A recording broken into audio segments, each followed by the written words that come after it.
नमस्कार। एक लोकगीत है।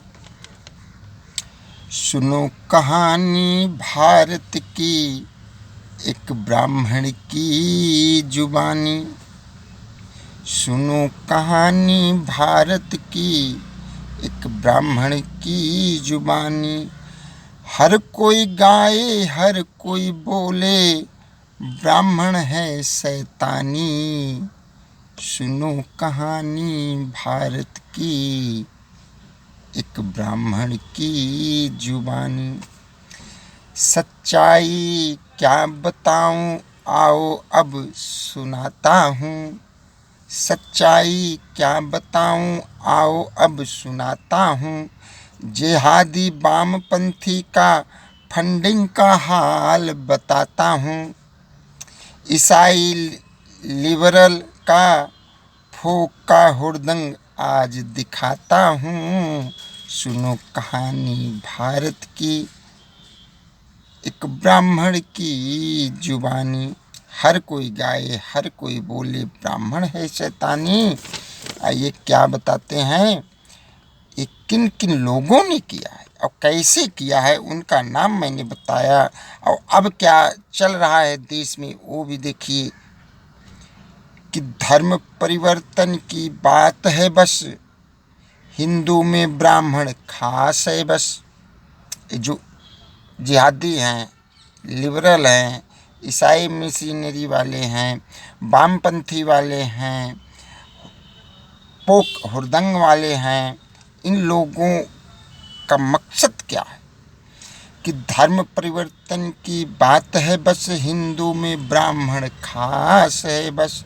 जाति पाति भेदभाव की चाल है बस। ध्यान से सुनना, ये उन लोगों की चाल है हिंदुओं को अलग करने की। जाति पाति भेदभाव की चाल है बस, ब्राह्मण को बुरा बताने का हाल है बस। ये सब इसलिए कर रहे हैं कि सुनो कहानी भारत की, एक ब्राह्मण की जुबानी। हर कोई गाए हर कोई बोले, ब्राह्मण है शैतानी। क्योंकि ब्राह्मण समाज में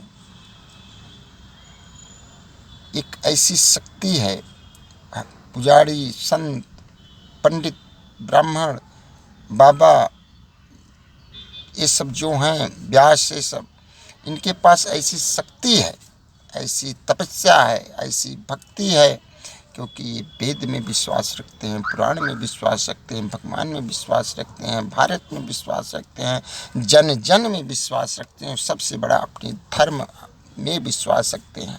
हिंदू धर्म में, सनातन धर्म में इनका दृढ़ विश्वास है, भगवान में दृढ़ विश्वास ब्राह्मण का है। इसलिए इनको ये लगता है कि जब तक ब्राह्मण के खिलाफ हिंदू को ही भड़काया जाए, ब्राह्मण को जब से इन ब्राह्मणों को नहीं हटाया जाएगा, तब तक वो लोग अपनी चाल में कामयाब नहीं होंगे। क्योंकि ब्राह्मण उनके हर एक चाल का जवाब, हर एक साजिश का जवाब अच्छी तरह से देता है। इसीलिए समय है, सरकार से भी मेरा रिक्वेस्ट है कि इन सब बातों पे, इन सब चीज़ों पे थोड़ा सा गौर किया जाए। जो सरकारी एजेंसियां हैं, जो हमारे शासन प्रशासन वाले हैं, उनको ध्यान दें कि क्या चल रहा है देश में। कहीं ऐसा ना हो ब्राह्मण के ऊपर अत्याचार। मैं आप सबको बताऊं, जिस तरह से 1948 में गांधी जी को गोडसे जी ने मारा था, उस समय महाराष्ट्र में चितपावन ब्राह्मणों की एक नहीं कई हजारों ब्राह्मणों की इन्हीं वामपंथियों, इन्हीं जिहादियों, इन्हीं ईसाई मिशनरियों, इन्हीं लिबरल लोगों की वजह से, इन्हीं लोगों की वजह से अनजान ब्राह्मण, बेकसूर ब्राह्मण की हत्याएं करी गई। 1967 में दिल्ली में गौ माता को राष्ट्रीय पशु के घोषित करने के लिए जब संत महंत ऋषि मुनि बाबा यहाँ पे धरने दे, क्या वो ब्राह्मण ही थे?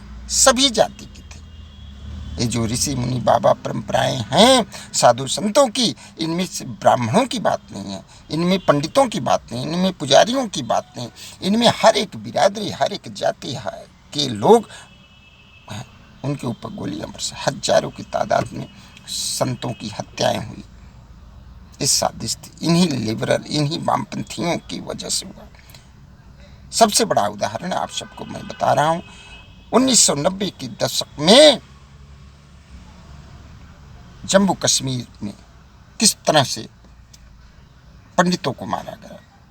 कई लाख पंडित बेघर हुए, कई लाखों पंडितों की माँ बहन बेटियों के साथ अत्याचार हुआ, लेकिन कोई भी नहीं बोला, क्योंकि वही वामपंथियों की सोच थी कि ब्राह्मणों को टारगेट बनाया जाए। आज वामपंथी, जिहादी, ईसाई मिशनरी वाले, लिबरल जो हैं, पोक वाले, ये सब सारे एक होके सिर्फ इसलिए इनका सारा का सारा किया कराया पानी फिर गया, मुगल शासक आया चला गया, अंग्रेज आए चले गए, लेकिन इनकी जो मिशनरी थी, इनकी जो मकसद थे, इनके जो मनसे थे, पूर्ण इसलिए नहीं हो पा रहा है क्योंकि ब्राह्मण एक अडिग्न है, विश्वास से खड़ा हुआ है भारत के लिए कि हम अपने को अलग नहीं, अपने लोगों को अलग नहीं होने देंगे।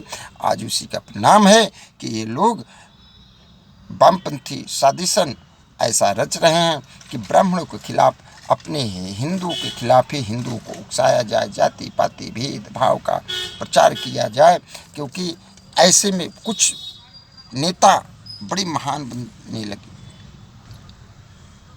चाहे किसी का भी आप प्रमाण उठा के देखिए, जिन जिन ब्राह्मणों के खिलाफ गए वही महान कहा है। क्या यही सत्य है? क्या यही करना था कि ब्राह्मणों को गलत बताना, ब्राह्मणों को अत्याचारी बताना, ब्राह्मणों को दुराचारी बताना, ब्राह्मणों को गलत कहना, ब्राह्मणों को अपमानित करना, ब्राह्मणों को गाली देना, ब्राह्मणों को पाखंडी कहना, पंडित पुजारियों को अत्याचारी कहना, लालची कहना, ढोंगी कहना, ये कह के आप महानता को हासिल कर रहे हैं। ये साजिश इन वामपंथियों की, इन लिबरलों की जो साजिश है, ये खतरनाक है, ये सोचने वाली बात है, ये खतरे की घंटी है, क्योंकि इनको ये पता है कि अब इन्हीं के जाल में इनको फंसाया जाए। मैं आप सबको आगाह करना चाहता हूँ, सरकार से भी रिक्वेस्ट है, हार्दिक निवेदन है कि कृपया करके ऐसे लोगों के ऊपर कार्रवाई करें जो जाति के ऊपर भड़काऊ भाषण।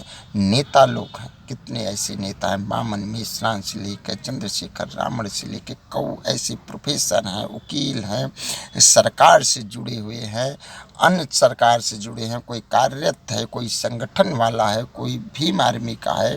मतलब इतनी ज़बरदस्त तरीके से एक नेशनल दस्तक शंभू सिंह हैं जो चैनल चलाते हैं सोशल मीडिया पे, इतना ज़बरदस्त वामपंथी सह फंडिंग की ये विषाक्त हैं इन लोगों की। कहीं ऐसा ना हो ब्राह्मणों के साथ कुछ गलत हो जाए भारत में, फिर भारत भारत नहीं रह पाएगा। ये भी बता रहा हूँ, अगर भारत में ही ब्राह्मण अपमानित होने लगे, भारत में ही भगवान को अपमानित किया जा रहा है, भारत में ही वेद पुराण शास्त्र का अपमान किया जा रहा है, भारत में ही काल्पनिक दर्शाया जा रहा है, भगवान राम को, भगवान श्री कृष्ण को काल्पनिक बताया जा रहा है। अगर भारत में रह के हम भारत की बात नहीं कर सकते, भारत में रह के हम रामकृष्ण की बात नहीं कर सकते, तो क्या फिर कहाँ जाएंगे? इसलिए हम कहते हैं सावधान रहिए, सुरक्षित रहिए। कोई कह रहा है कि कौआ कान लेके जा रहा है, तो पहले भैया अपने कान को देखिए, फिर कौए के पीछे जाइएगा। कहीं ऐसा ना हो कान आपके पास है और भाग रहे हो कौए के पीछे। तो मूर्खता वाली बात ना करिए। जय हिंद।